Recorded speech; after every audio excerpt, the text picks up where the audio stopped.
The history of humanity is written in blood. Across the ages, civilizations have risen and fallen, not through peace, but through fire and steel. From city-states to empires, from swords and nuclear fire, our story is a story of war.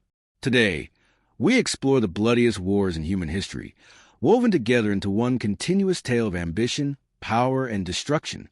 It begins in the ancient world, long before the modern armies of tanks and planes, long before the thunder cannons. Humanity's first great wars were fought with bronze and iron. In the lands of Greece, for 131 years before the Common Era, two city-states turned their rage on each other, Athens and Sparta. The Peloponnesian War would last nearly 3 decades. Athens, a jewel of democracy, wielded a powerful navy that ruled the seas. Sparta, a brutal warrior society, commanded an army feared across the Mediterranean. Their conflict drew in allies, colonies, and entire regions until Greece was consumed in a civil war. When it was over, Athens lay shattered, its empire broken. Sparta claimed victory, but in truth, all of Greece was weakened. The war left tens of thousands dead, but far more important than numbers was the precedent it set. War was not merely about survival. It was about dominance. Centuries later, that lesson would be taken to its extreme by a people from the vast steppes of Asia, the Mongols. In the 13th century, under the leadership of Genghis Khan, the Mongols erupted onto the world stage. They were masters of the horse and the bow, capable of moving their armies faster than any civilization had ever seen. The Mongol conquests were not battles, they were storms. Entire cities were leveled, populations slaughtered, cultures erased in fire. From China to Persia, from Russia to the gates of Europe, the Mongols carved out the largest contiguous empire in human history. Historians estimate that their campaigns left over 40 million dead. Some regions saw their populations cut in half. Trade routes flourished under Mongol control, but at a staggering cost. The blood of millions paved the road to empire. But the Mongols were not alone in rewriting the map through devastation. 17th century Europe witnessed another war, one of religion, politics, and survival, that would engulf the continent in chaos, the 30 Years' War. Beginning in 1618, when Protestant nobles in Bohemia rebelled against their Catholic rulers, the conflict spread like wildfire.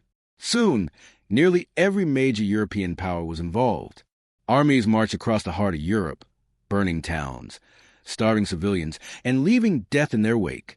The fighting was brutal, but it was famine and disease that did the most damage. Entire villages vanished. Estimates suggest that nearly 8 million lives were lost, an unimaginable figure for time. By its end in 1648, the map of Europe was redrawn and the principle of nation-states emerged. But the scars of devastation would remain for generations. A century and a half later, Europe once again burned, this time under the banner of one man, Napoleon Bonaparte, born in Corsica. Napoleon rose from a soldier of the French Revolution to Emperor of France. His armies marched across Europe, defeating kings, reshaping borders, and spreading the ideals of revolution. But his ambition was boundless. The Napoleonic Wars, fought from 1803 to 1815, consumed the continent.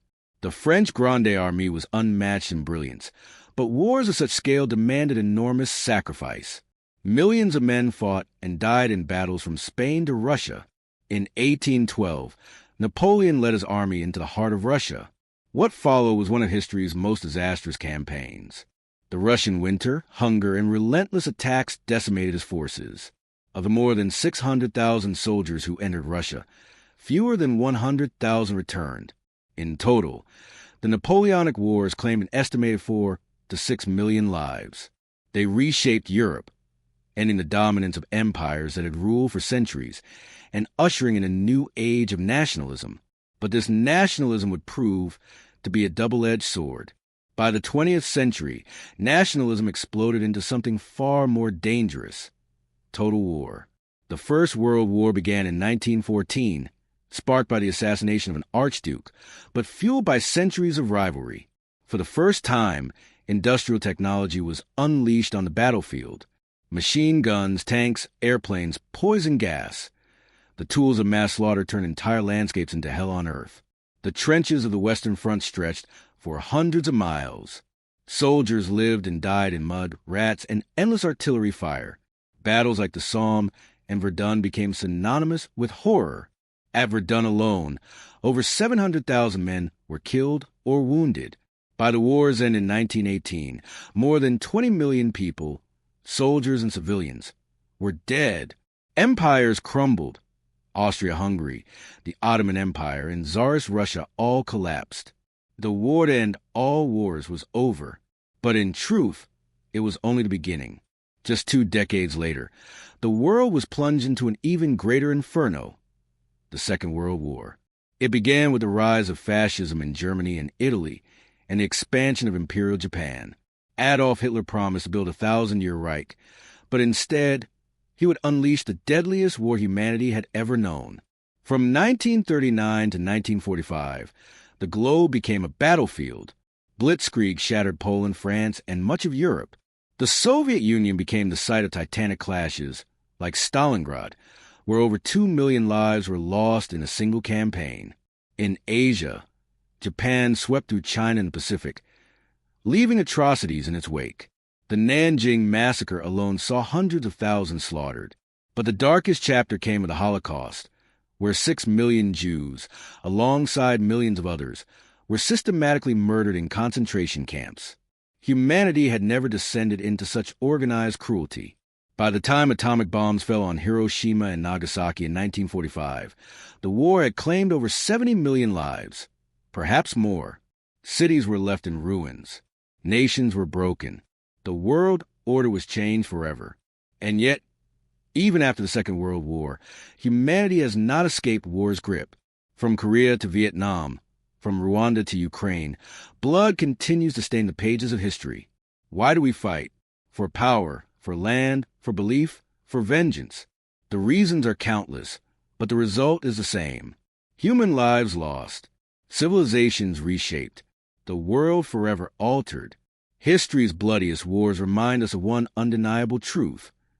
Peace is fragile, and war is always waiting at the edges of our story. If the past has taught us anything, it is that every empire, every ideology, every ambition comes with a cost. The question is not whether humanity can wage war. It is whether humanity can finally choose not to.